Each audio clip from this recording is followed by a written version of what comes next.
একটি ভুল কথা আমাদের মাঝে প্রচলিত আছে যে কার মুখ থেকে বের হয়েছিলাম, অর্থাৎ বিপদের সম্মুখীন হলে কোনো কোনো ব্যক্তির মুখ থেকে এরকম কথা শোনা যায় যে কার মুখ থেকে আমি বের হয়েছিলাম। বাস্তবে এটা আর একটা মারাত্মক ধরনের ভুল, যার কোনো ধরনের ভিত্তি নেই।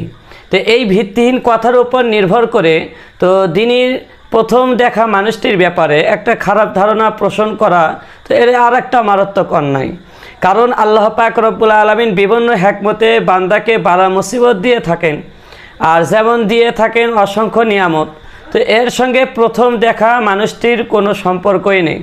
তো ইসলাম এই ধরনের মানসিকতাকে কঠোরভাবে প্রত্যাখ্যান করেছেন। তো যেরকমভাবে ঘোষণা করেছেন সহিহ হাদিসে বুখারী শরীফে আছে, নবী করিম সাল্লাল্লাহু আলাইহি ওয়াসাল্লাম ইরশাদ করেন, লা আদওয়া ওয়ালা তিয়ারাতা ওয়ালা হামাতা ওয়ালা সাফার, অর্থাৎ রোগ লেগে যাওয়া, কুলক্ষণ, পেঁচা ও সাফার এসবের কোনো বাস্তবতা নেই। অর্থাৎ যদি কোনো পেঁচা পাখি ডাকে তাহলে আমরা বিপদ আসার লক্ষণ মনে করি, এটা একটি ভিত্তিহীন ধারণা। এরকমভাবে রোগ লেগে যাওয়া এরও একটা কুলক্ষণ মনে করি। তো এগুলো ভিত্তিহীন একটি ধারণা। তো তাছাড়া অযথা কারোর প্রতি কুধারণা পোষণ করা এরা আরেকটি অন্যায় এবং গুনাহ। যেরকমভাবে আল্লাহ পাক রব্বুল আলামিন কোরআনে কারিমে সূরা হুজরাতের 12 নম্বর আয়াতে ইরশাদ করেন, ইয়া আইয়ুহাল্লাযীনা আমানু জতানিবু কাসীরাম মিনাজ-যন ইন্না বা'দাজ-যন্নি ইসম।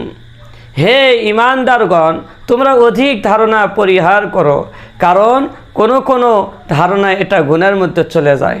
সুতরাং এই ধরনের অমূলক ধারণা ও সমাচীন এই কথা পরিত্যাগ করা একজন মুমিনের অবশ্য কর্তব্য। এই জন্য আমরা বিপদের সম্মুখীন হলে আল্লাহ পাক রব্বুল আলামিনের কাছে দোয়া করব, ধৈর্য ধারণ করব। কিন্তু আমরা এরকম কথা বলবো না যে আমি কার মুখ থেকে বের হয়েছিলাম